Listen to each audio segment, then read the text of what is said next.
Olá, seja muito bem-vindo mais uma vez. É muito bom estar em sua companhia. Eu sou o Kleber Werneck e a partir de agora você acompanha comigo o programa Entrevista Especial. E aqui você vai poder se aprofundar nos assuntos que são destaque no noticiário e entender melhor o que está acontecendo. Para isso, nós vamos contar com a participação de especialistas que também vão dar dicas importantes para o seu dia a dia. Vamos lá então?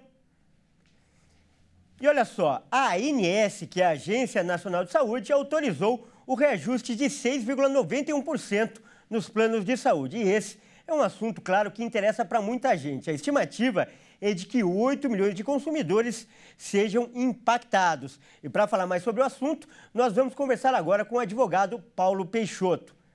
Paulo, seja muito bem-vindo, é um grande prazer recebê-lo aqui no programa Entrevista Especial. Olá, Kleber, é um prazer.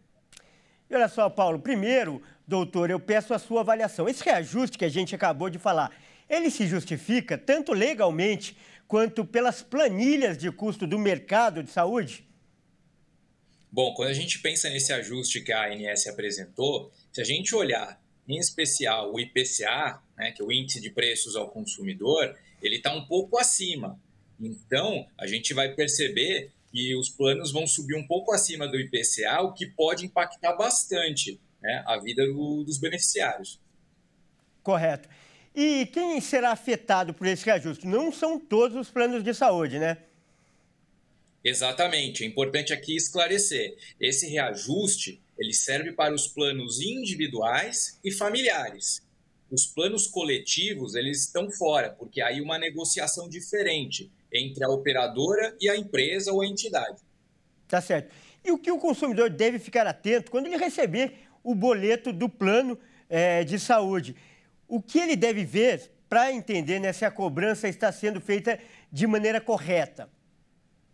Bom, o primeiro ponto que se deve verificar é se a operadora comunica previamente, né, a partir do momento que a ANS informou que haverá esse reajuste, é obrigação da operadora, então, informar com antecedência que nos meses seguintes haverá o reajuste e que, lembrando, que o reajuste ele se dá no mês de aniversário do contrato.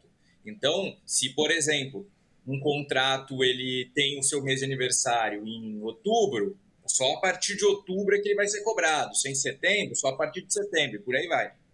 Correto. E quem estiver com algum tipo de problema ou identificar esse problema, como deve proceder?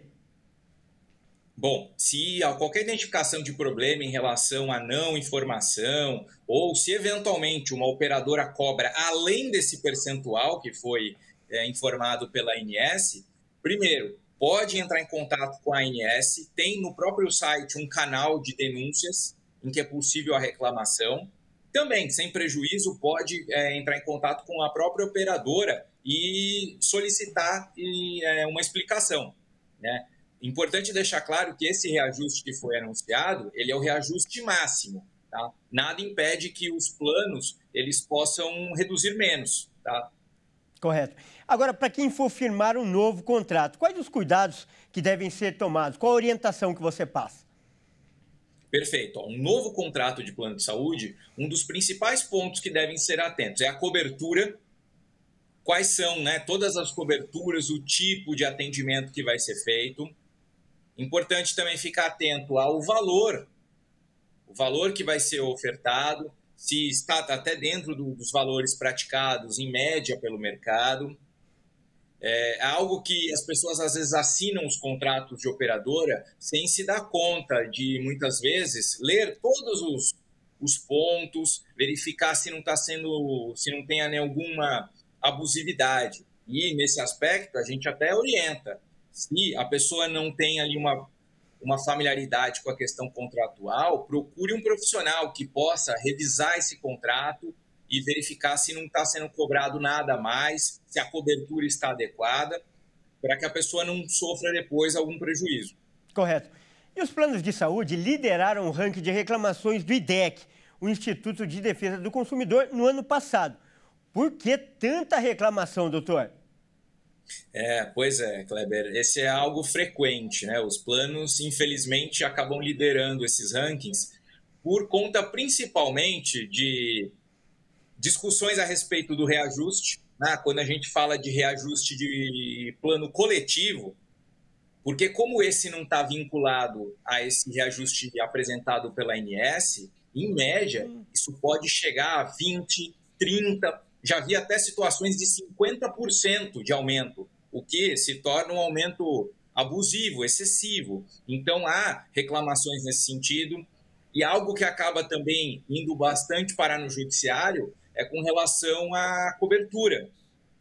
Porque determinados tipos de doenças, os planos se recusam a cobrir, como, por exemplo, a questão do home care, que é aquele atendimento em casa. Muitas vezes eles recusam o fornecimento de medicamentos e, a partir daí, o que acontece? É preciso ou reclamar via PROCON, via IDEC e outras instituições, ou ainda ir para o judiciário para conseguir alguma medida. E, doutor, esse dado também é um indicativo de que a qualidade dessa cobertura deixa a desejar? Olha, infelizmente, sim. Tá? A gente tem visto aí, nos últimos tempos, um aumento dos contratos de plano e principalmente desses coletivos. Tá? O contrato individual, familiar, hoje já é praticamente uma exceção. Então, a maior parte são esses contratos que já têm essa margem de negociação maior, o que permite reajustes maiores. Aí também, muitas vezes, as operadoras acabam fazendo um outro tipo de reajuste que existe, que é o chamado reajuste por sinistralidade, que é aquele que vai verificar se dentro da empresa ou dentro daquele grupo de associados não houve um aumento dos custos. E esse aumento de custo pode também ser repassado para o beneficiário, via reajuste. Correto. Então, isso acaba fazendo com que vira uma bola de neve, são muitas reclamações e mostra que o atendimento tem caído, né? Tem decaído esse atendimento, a qualidade não está sendo tão boa e a saúde acaba ficando em uma situação bastante complexa. E, doutor, em muitos casos, como você mesmo acabou de falar, a reclamação vai parar na justiça. É sinal de que não há acordo. E o número de ações contra as operadoras aumentou 240% nos últimos 10 anos.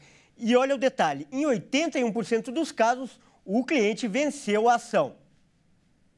Sim, exatamente. Olha, embora, por exemplo, em São Paulo, exista até núcleos de negociações, de mediação, para tentar fazer acordo, geralmente uma vez por ano, há uma semana de conciliação. Porém, como muitos dos aspectos aí acabam passando por coberturas, valores que o plano acaba não reconhecendo, a medida que acaba sendo mais efetiva é uma decisão judicial. Então, realmente, aumentou o número de processos, tá? Muitas recusas, muitas negativas de atendimento, de fornecimento, de cirurgias. E tem que ir para o judiciário mesmo, infelizmente. Tá certo, então? Nós acabamos de conversar com o advogado Paulo Peixoto. Doutor, muito obrigado pela sua participação e por essas dicas tão importantes. Eu que agradeço. Grande abraço. Bom, é isso aí. O programa Entrevista Especial fica por aqui. Eu agradeço pela sua companhia. Até mais.